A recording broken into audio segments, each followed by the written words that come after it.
can't even believe I got 4 Rolexes, 2 Gucci watches, and 3 Disney watches today at this estate sale. Everything changes.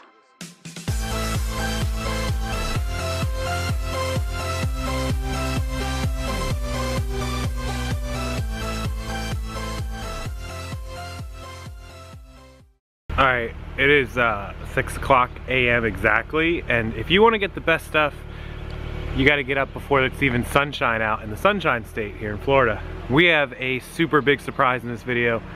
Stay tuned because we're going to something crazy to try to source merchandise. We're gonna fast forward this little drive about an hour and a half east of us, just past Disney World in Orlando, and I can't wait to show you guys where we're headed.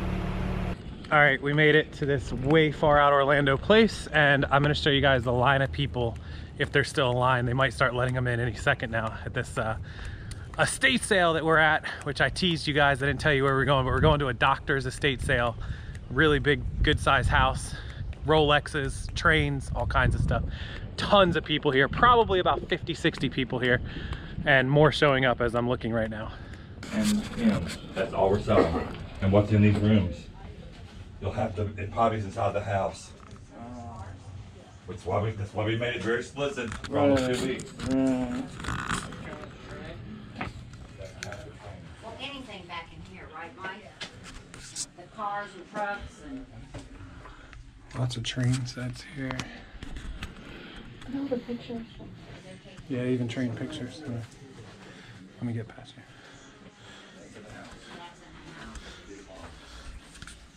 So many trains. Lots of crazy silverware. Tons of silverware. Tons of sets of silver.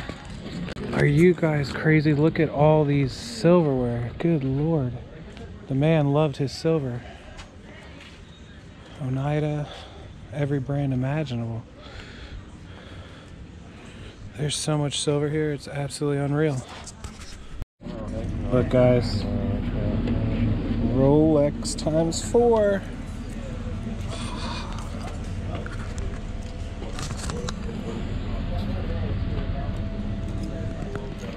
All right, so we just left that crazy estate sale. It was trains and watches and pictures and trucks and stuff today. And 60s and 70s. 60s, 70s, this guy was old school for sure, but we got some good stuff. And when I say good stuff, maybe a little better than good. And I can't wait to show you guys when we get back to the car. I'm happy. What we got and what we spent. All right, so we left the estate sale. We're gonna show you guys some amazing, possibly good finds that we got. But since we were out here in Orlando at this estate sale, decided to stop by the new fancy Goodwill outlet. Check out this building. This entire building is Goodwill. I think that might be retail. That one says e-commerce, which makes me cringe a little bit that Goodwill has its own e-commerce building. And then down here is the new bins. I have never been to this new location. It just changed about a month ago. And so I can't wait to go inside and see it. I already recognize people outside the door that come from Tampa. So I'm thinking everyone comes here now and the parking lot is packed. So we're about to find out. All right, so this is all shoes. Here's the entire Ben's locations. So it's all shoes down here. All right, so you probably just saw I got yelled at for filming in the outlet. Can't film at this outlet either. I guess that's no outlet. They've got something, I got cameras. I don't know what people have to hide. There's no criminals or handicapped employees here that I could tell. Could be wrong, you never know, but I guess that's just the rules across all the outlets. Is that the rule at everyone's outlet? Is it everywhere? Maybe some of you film at some of the outlets. Somebody can tell me. I think I saw a young lady who said her outlet gave her permission as long as she didn't film anyone unless they said they were okay with it. She asked the entire store, is everyone okay being on camera? And they responded and said yes, and she's like, okay, good, and she started filming the whole place. Whoever that is, comment below. I think I heard that from somebody that watches this channel. So anyways, we got a bag of stuff. We didn't stay too long. It's pretty crazy in here, but we're gonna go off to check out our estate sale finds and maybe stop somewhere else. I don't know, we'll have to see. So after the craziness of the bins, we decided to come to the retail store, which I haven't been to in many, probably months or a year. And I've already found 2 Brioni ties, which I'll show you guys later in a haul. They're like $30, $40 ties. They're 99 cents each. And then a couple other things, including a Tommy Bahama shirt. So we're just going. I thought you guys would appreciate this though. Look at all the CDs. Some of you guys are CD and media sellers. Jamie's gonna appreciate that. Look at all the CDs, look at them. Anyways, if you had a scanner, you could sit here and scan all these CDs. And if you're unlocked on Amazon, you could sell them, or you could just list them on eBay and probably find 15 or 20 of them for 50 cents. Pretty good. All right, so something else I want to show you guys is retail arbitrage. Of course, it's super trendy, popular, YouTube, social media, but I'm going to show you guys a little bit of retail arbitrage and why I don't typically do it much. So we're here in a Ross. It's a very clean, nice Ross, and we're in the Orlando area, so of course you're going to see Disney stuff. And one thing I found was this Disney shirt, but let me show you what's unique about this and what the pricing would be.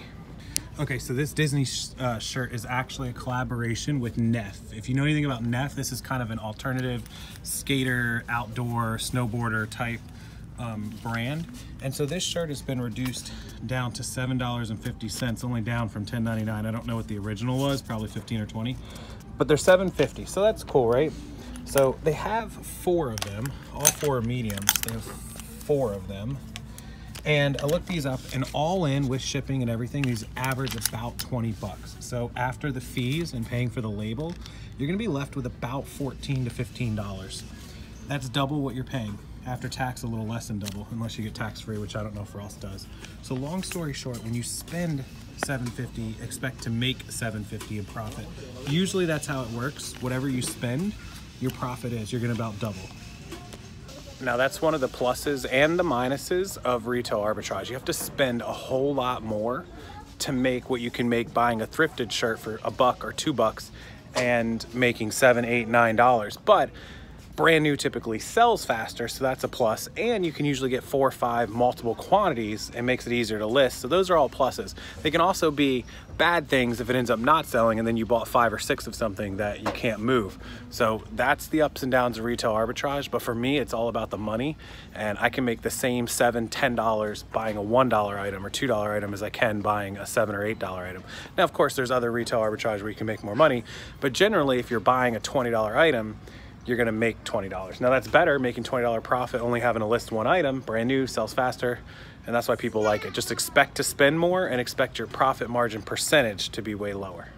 All right, welcome back from the estate sale. And also we made a couple stops at Goodwill Outlet, Goodwill Retail, and did we go to another thrift store? We might've went somewhere else. And picked up quite a few things. The estate sale is what I really want to go over with you guys. It's what I kind of teased, and it's where we picked up some interesting finds, and I'm going to show you those. Let me show you first the Goodwill Outlet. I didn't really get anything from Orlando, but I did get something cool, which y'all are going to have something to say in the comment section, but I don't say that phrase. Anyways, it's the old school Tommy Hilfiger. Look, the original patch, and then even down on the strap, it's got that Tommy Hilfiger. Any type of jeans or carpenter pants or anything like this. And these are big, these are 38, 34, so this is a big guy. For reference, I wear like a 34, 36, depending on how they're cut. So a 38 is a good size. It's starting to get bigger. 36s are usually big on me. So this is like 2 jumps up from what I wear. 34s are typically normal. Or 38s here are pretty wide. They're not huge, but they're big.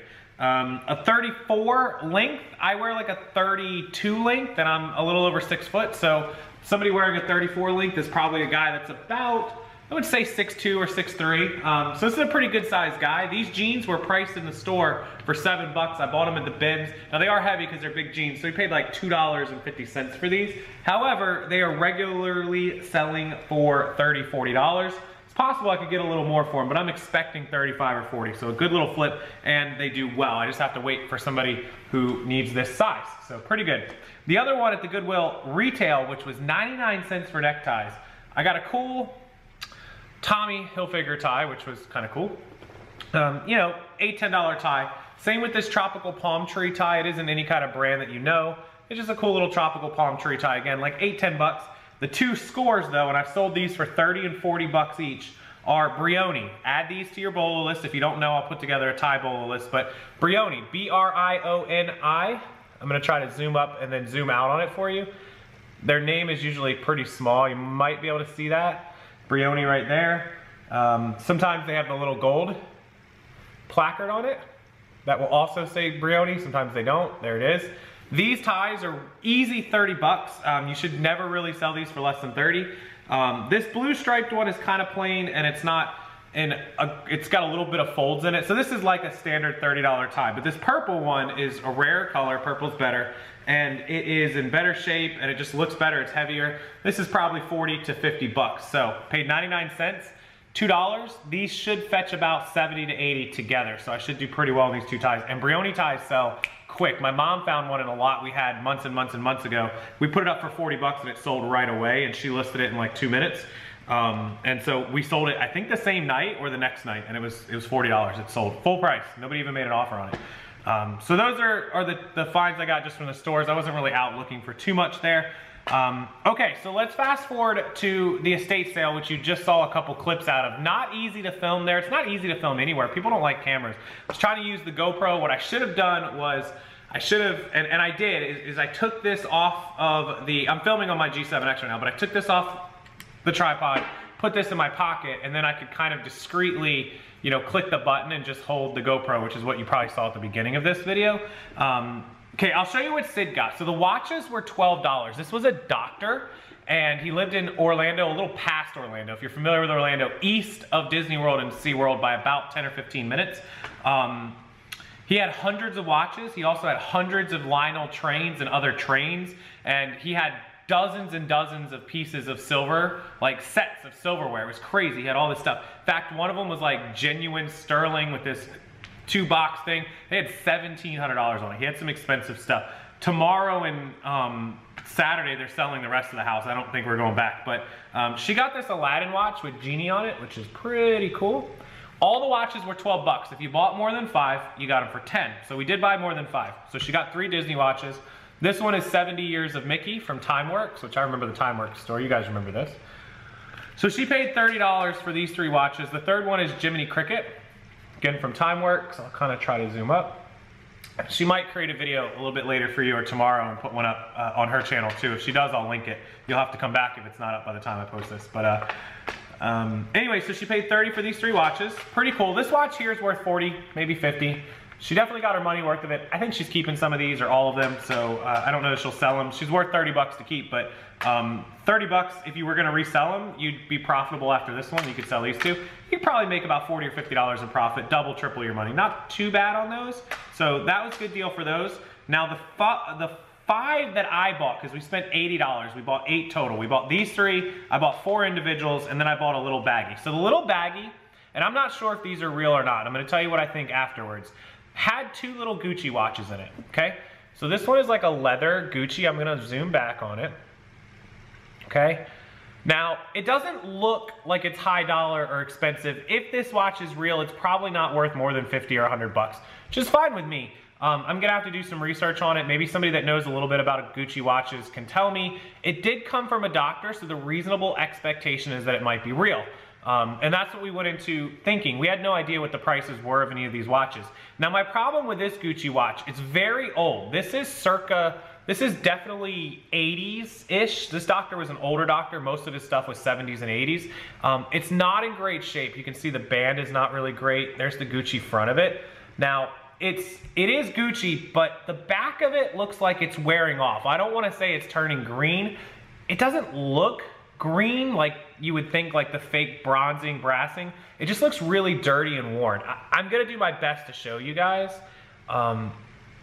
It's really hard to zoom in on this camera, so especially with something shiny like this. But I mean, it's in this condition, it's probably not worth a whole lot anyways. It says genuine leather on the strap. It feels like it might be real. 2 Gucci watches, you know, again, I paid 10 bucks for them. They were in a little baggie together. They charged me 10. If one of them's real or 2 of them are real, I'll sell them to someone if they want them, if they collect them, maybe. I don't really know. Again, if somebody's good with Gucci watches, I'd love to talk to you. I'll send you pictures. So that's those 2. Not really sure. Now the next 4 I paid $40 for. What I want to tell you guys is, if you buy a Rolex watch, any Rolex watch, doesn't matter, and you're paying $10 for a Rolex watch, there's a pretty good chance that it's fake. Now, part of the reason that you would think that it was real is because we were buying from a doctor's estate sale, like a legitimate doctor in Orlando who obviously made money over his time. He had a decent house and a ton of stuff. He was almost a hoarder, but he had expensive stuff, those trains and those silverwares. He spent his money on stuff, but you wouldn't think that a doctor like that would buy fake Rolexes, except when you show up and they tell you they're $10. So once you see that they're selling the watches for 10 bucks, you can immediately flip your red flag switch and say, they're probably fake. Even though I'm at a doctor's, he's got high-end stuff, no one's gonna sell a Rolex for 10 bucks. There's only one way that would happen, and if it's the family that doesn't know what the guy had, or maybe an estate sale found a huge box of watches that he had and they just dumped them out into thing and just said, hey, all these watches, they didn't do any research. But inside of the house, with the trains, with the silverware, they were priced exactly at eBay prices. Like literally, if it was a $30 train, $40 train, it was 35 bucks. They priced it, which means they researched everything, which means they didn't let real Rolexes roll through the estate sale without being appraised. And if they had been appraised, they obviously would have had $1,000, $2,000, $3,000 price tags on them, which is what most estate sales do. And I, knowing that it was a doctor going, assumed that these were gonna have $1,000, $1,500, $2,000 price tags, because if they're real Rolexes, they're worth some money.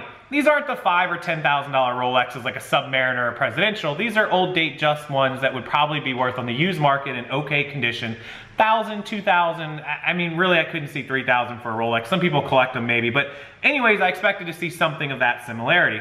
So going in, that's not what I saw. They were $10, they were $12, and then we got them for 10 for buying more than 5. But that was the immediate red flag. Now, there's obviously 100 ways to tell a fake Rolex. I'm gonna go ahead and I'm gonna show you these 4 that we picked up. And so everyone would say, if I went in and I knew they were fake, you know, I didn't know they were fake. Going in and seeing a doctor, no idea that they're fake. But this is a perfect opportunity to show you guys how to tell fake Rolexes. Obviously, these won't be resold. These won't go anywhere. These are just purely for educational purposes. So I'm gonna show you one here. Again, it's gonna be hard on the camera. Might have to get the GoPro and switch cameras here. But anyways, there are 4 of them. These 3 are obviously women's. This one's the bigger one. And so they were there, and when that price comes about, you never ever assume they're real. And when I picked them up, they're very, very lightweight. One of the things that you know about Rolex is as soon as you pick them up, they're very high quality. They can be light, especially the women's ones, but they should feel like a real watch. It should feel really solid and nice. If you've never held a real Rolex, find somebody with a real Rolex, hold their Rolex if they'll let you, and you'll feel how they're supposed to feel. I mean, they just have that quality of a $5,000, $10,000 watch. And so that's red flag number 2, okay? So that's actually red flag number 3. 1 is the weight, like I just told you. 2 is the fact that they're selling them for $10. And 3 is the fact that the entire rest of the estate sale was priced due up on eBay, that they had researched, and that all of a sudden they hadn't researched the Rolexes. No way. Especially a corporate estate sale, because they want to get as much as they can out of every single item, and that's their goal.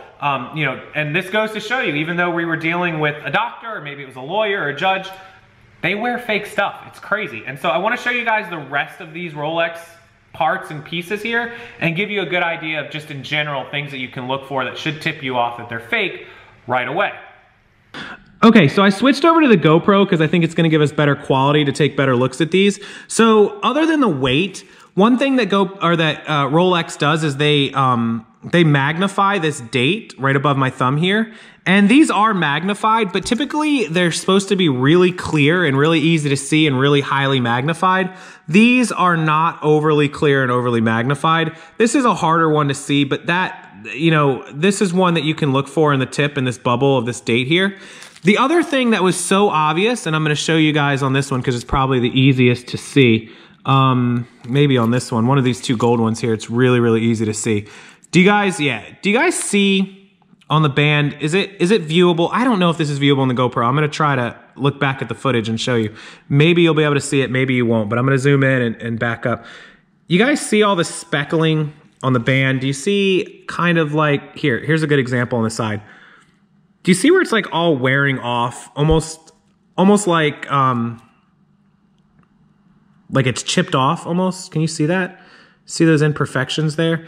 That doesn't happen on a Rolex. It's not to say a Rolex can't get scratched or imperfected, but this stuff should not be chipping away like that. And also, if you look really, really close, at some of the band, you can almost see where it's starting to turn a little bit green. A Rolex will not turn green. A legitimate Rolex made out of, you know, gold or stainless steel. Look, you can see it here on this part of that band. Look, see, it almost looks like it's missing pins too. It will not turn gold. And so these are all things to look for when you are, you know, out buying jewelry. It should be quality. It should not be turning gold. This goes for any kind of high quality, you know, a Breitling, a gold Breitling, or stainless steel or titanium, platinum especially. These are just not quality pieces here. Just not at all. Everything screams fake. It's because they are fake. And so this was a perfect opportunity to show you guys that even though you're at a doctor's estate sale with a rich person, even the rich people buy and wear fakes. And I don't understand it. If he was a doctor and he had money, why not just buy a real Rolex? So I went ahead and opened this one up. You should be able to see this better. Do you guys see on the band? Look, do you see that green right there? You should be able to see it right there. See it? This is turning green. It's fake. It's so, I don't even know what this material is, but look, see that underneath of the clasp? I opened it up and that's what you see. This was a huge red flag. Huge. You would never ever buy something like that. Rolex would never make that. On top of that, there's other clues like here on the logo on the crown there, the bezel, the smoothness of the back. There's other really more obscure things that are harder to see. I'm sure if this watch was taken apart, you wouldn't find all the normal serial numbers or the identifying marks that you would on a real one. These are not very good fakes. To the naked eye, maybe, but in general, they're not. And so this is what I want to show you guys. Don't ever assume that you're buying something real, even though you're at a doctor's. If you're paying 10 bucks, they're probably fake. If you're at a company, estate sale, a corporate one, they're probably going to know what they have. And if they're real, they're going to put $1,000 or $1,500 price tag on each of these. They're not just going to throw them in a box. And so this creates another problem for this estate sale. So these Rolexes are one issue, but that being said, that we now know the doctor was willing to buy fake stuff like that, does that mean that he also bought fake Gucci? So, you know, again, I have to look into these. It's possible he bought real ones because he bought real Disney, but there's a difference between buying a $50 Disney watch and buying, because here's a Disney watch he bought for 45 bucks and buying maybe a $200 or $300, $400 Gucci or $2,000 or $4,000 Rolex. So the doc was willing to fake it till he made it, even though he made it. And so that's the lesson for today is don't buy fake Rolexes, don't buy fake watches, look for everything. Don't get excited just because an estate sale shows something expensive because they advertise this all over their estate sale as Rolexes. They broke the law knowingly selling fakes. They knew they were fake and that's why they priced them at $10. I, however, buying them am not in the wrong because I didn't know they were fake when I went. I went off of what the website advertised and what the estate sale advertised, and I have no intentions, of course, of reselling these. These will just get destroyed or used as teaching and education material in the future for me, but they are what they are. I was willing to spend a few bucks to educate you guys, and it is what it is. If the Gucci's are real, then I'll get the money back out of them. If they're not, they're not, and no big deal. Okay, so we're going to plan, and I'm definitely going to plan on hitting a lot more estate sales. I think they're awesome. I think they're amazing. I think there's some great stuff to be had out of them. I will take the GoPro along and get more footage out of them than I did today. The people today were not having the filming. Hopefully we'll find some real watches, some Movados, some Bolovas. Perhaps we'll stumble upon a reasonably priced Rolex that I can buy for $1,000 or $1,500 and flip it for $2,000. We'll have to see. Maybe the Gucci's are real. Maybe they're not. Maybe we'll find some more. We're going to keep going. We got a whole list of them. There's another one tomorrow we might go to, so we'll see. It's close. This one was kind of far away, but it was worth the ride just to check it out and explore. Sometimes I like to get out of my little comfort zone. But that's a little mini haul, little estate sale education for you guys. If anything, the ties, 70, 80 bucks plus this, I got $100 worth of stuff here. That will cover what I paid for these watches, and the gas to go over there, if anything. So appreciate you watching. Thanks so much. Hopefully you learned something. If you have questions, put it down in the comment section below. Otherwise, we'll see you in the next video. I've got one great feel-good story coming out for you tomorrow. And if we get to another estate sale and find anything cool, we'll put that up as well. So thanks guys so much for watching. Appreciate it. Don't buy fake stuff. If you do, get them checked out. Make sure you know what you're buying. Don't waste your money. and make sure you're subscribed to this channel for more education and tips right on over there. If you haven't joined the private Facebook group, we go over this stuff way more in depth inside of that group with exclusive videos and follow-up footage, so make sure you do it. I'll link it below. 49 bucks for the entire year. We will see you inside the private group. Have a wonderful evening, everybody. Good night.